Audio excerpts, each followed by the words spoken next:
ಓಂ ಅರಹಂ ನಮಃ.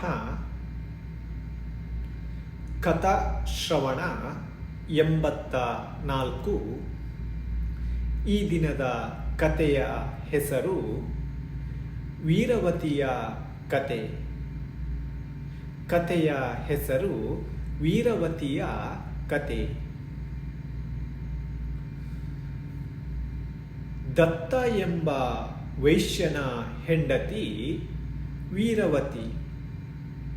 ಅವಳು ಒಬ್ಬ ಚೋರನ ಪ್ರೇಮದಲ್ಲಿ ಸಿಕ್ಕಿಹಾಕಿಕೊಂಡಿದ್ದಳು. ಒಂದು ದಿವಸ ಕಳ್ಳತನ ಮಾಡುವಾಗಲೇ ಆ ಕಳ್ಳನು ಸಿಕ್ಕಿಹಾಕಿಕೊಂಡಿದ್ದನು. ಅವನಿಗೆ ಶೂಲವೇರಿಸುವ ಶಿಕ್ಷೆಯನ್ನು ರಾಜನು ಕೊಟ್ಟನು.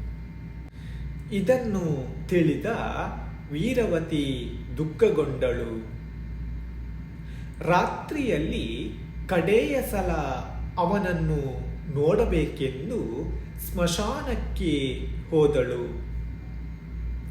ಎತ್ತರವಾದ ಜಾಗದಲ್ಲಿ ಶೂಲಕ್ಕೇರಿಸಿದ ಕಳ್ಳನನ್ನು ಅಂಗೀಕರಿಸಬೇಕೆಂದು ಅವಳು ಅರ್ಧ ಸುಟ್ಟಿದ್ದ ಕಟ್ಟಿಗೆಗಳನ್ನು ಮತ್ತು ಶವಗಳನ್ನು ಒಟ್ಟುಗೂಡಿಸಿ ಅವುಗಳ ಮೇಲೆ ಏರಿ ಅವನನ್ನು ಓಲೈಸತೊಡಗಿದಳು. ಅಷ್ಟರಲ್ಲಿ ಕಟ್ಟಿಗೆಗಳು ಜಾರಿದವು ಮತ್ತು ಅವಳು ಅಕಸ್ಮಾತ್ತಾಗಿ ಕೆಳಗೆ ಉರುಳಿದಳು. ಆಗ ಅವಳ ತುಟಿ ಚೋರನ ಬಾಯಲ್ಲಿ ಉಳಿಯಿತು. ಹಲ್ಲಿನಲ್ಲಿ ಕಚ್ಚಿದ್ದ ಆ ದುಷ್ಟೆ ಓಡಿ ಹೋಗಿ ಮನೆ ಸೇರಿದಳು ಮತ್ತು ಪತಿಯು ನನ್ನ ತುಟಿಯನ್ನು ಕಡಿದನೆಂದು ಗದ್ದಲ ಎಬ್ಬಿಸಿದಳು. ರಾಜನ ಹತ್ತಿರ ದೂರು ಹೋಯಿತು. ಅವಳು ಪತಿಗೆ ದಂಡ ಕೊಡಿಸಲು ಬಯಸಿದಳು. ಅಷ್ಟರಲ್ಲಿ ರಹಸ್ಯದ ಪತ್ತೆ ಹತ್ತಿತು.